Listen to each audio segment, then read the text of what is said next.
100% successful director movie magician SS Rajamouli super star Mahesh Babu కాంబినేషన్లో most awaited ప్రాజెక్ట్గా వస్తున్న SSMB 29 title and story leak అయిపోయింది. ఇప్పుడు ఇదే ఇండస్ట్రీలో హాట్ టాపిక్గా మారింది. అయితే అసలేంటి మూవీ టైటిల్, ఈ మూవీ స్టోరీ ఎలా ఉండబోతోంది? Hi hello welcome to Disha TV, నేను మీ కేబీకే. ప్రస్తుతం మహేష్ బాబుకి ఒక బ్లాక్ బస్టర్ హిట్ కావాలి. దాదాపు 3 ఏళ్ల నుంచి మహేష్ ఖాతాలో ఒక్క హిట్ కూడా లేదు. 2022లో వచ్చిన సర్కారు అరిపాట అనుకున్నంతగా సక్సెస్ కాలేకపోయింది. ఇక రీసెంట్గా 2024లో రిలీజ్ అయిన గుంటూరు కారం మూవీ అయితే మహేష్ కెరీర్లో బ్రహ్మోత్సవం తర్వాత ఆ రేంజ్ డిజాస్టర్గా నిలిచింది. ఇలాంటి టైంలో మహేష్కి ఓ స్ట్రాంగ్ కంబ్యాక్ ఇచ్చే మూవీ కావాలి. అందుకే ఇప్పుడు రాజమౌళికి సరెండర్ అయ్యాడు. ఇక జక్కన్న గురించి మాట్లాడుకుంటే టాలీవుడ్లోనే కాకుండా వరల్డ్ వైడ్గా మ్యాజికల్ డైరెక్టర్ అని పేరు తెచ్చుకుని 100% స్ట్రైక్ రేట్తో ఫుల్ ఫామ్లో ఉన్న డైరెక్టర్ ఎస్ఎస్ రాజమౌళి. డైరెక్టర్ అయిన తర్వాత తీసిన మూవీస్లో కొన్ని హిట్ అవుతాయి, కొన్ని ఫ్లాప్ అవుతాయి. ఎవ్వరికీ 100% సక్సెస్ రేట్ ఉండదు. ఇది ఇండస్ట్రీ టాక్. కానీ ఈ మాట తప్పని ప్రూవ్ చేసి తీసిన ప్రతి సినిమా సక్సెస్ కొట్టి కాదు బ్లాక్ బస్టర్ హిట్ కొట్టి ఫ్లాప్ అనేది లేని డైరెక్టర్గా రికార్డులకు ఎక్కాడు రాజమౌళి. అది ఎస్ఎస్ఆర్ సత్తా. మహేష్ లాంటి సూపర్ స్టార్తో మూవీ తీసే ఛాన్స్ వస్తే ఏ డైరెక్టర్ మాత్రం వదులుకుంటాడు? అందుకే జక్కన కూడా మహేష్ ఓకే చెప్పిన వెంటనే సినిమా స్టార్ట్ చేసేశాడు. అయితే ఇప్పటికే బాహుబలి, ఆర్ఆర్ఆర్ లాంటి సినిమాలతో పాన్ ఇండియా మూవీస్కి కేర్ ఆఫ్ అడ్రస్గా మారిన జక్కన్న ఈ సినిమాని అంతకు మించి అంటే గ్లోబల్ రేంజ్లో తీయాలని అనుకుంటున్నారట.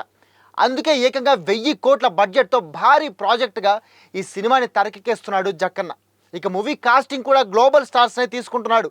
హాలీవుడ్లో సెటిల్ అయిన ఇండియన్ బ్యూటీ ప్రియాంక చోప్రా లాంటి యాక్టర్స్తో పాటు ఇంకా ఎంతోమంది వరల్డ్ యాక్టర్స్ని కాస్ట్ చేస్తున్నాడట. ఈ మూవీ షూటింగ్ ఫస్ట్ షెడ్యూల్ కూడా స్టార్ట్ అయిపోయింది. ఇప్పటికే ఆఫ్రికాలో షూటింగ్ శరవేగంగా జరుగుతోంది.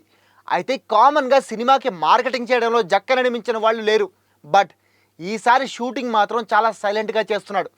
దానికి రీజన్ తెలియదు, కానీ జక్కన్న ఎంత సైలెంట్గా చేసినా ఈ మూవీకి సంబంధించి ఒక మోస్ట్ ఇంపార్టెంట్ న్యూస్ మాత్రం బయటకు వచ్చేసింది. ఈ movie title and story leak అవ్వడమే ఆ న్యూస్.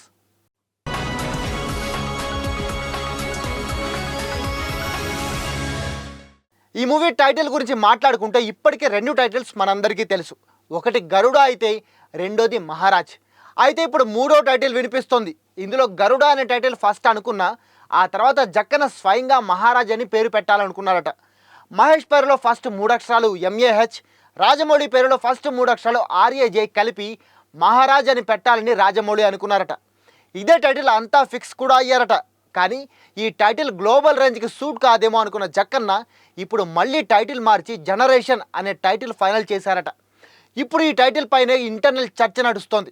అయితే ఈ టైటిల్ మార్చడానికి ఈ మూవీ స్టోరీ కూడా ఓ కారణం అంటున్నారు. అయితే ఏంటి ఆ స్టోరీ?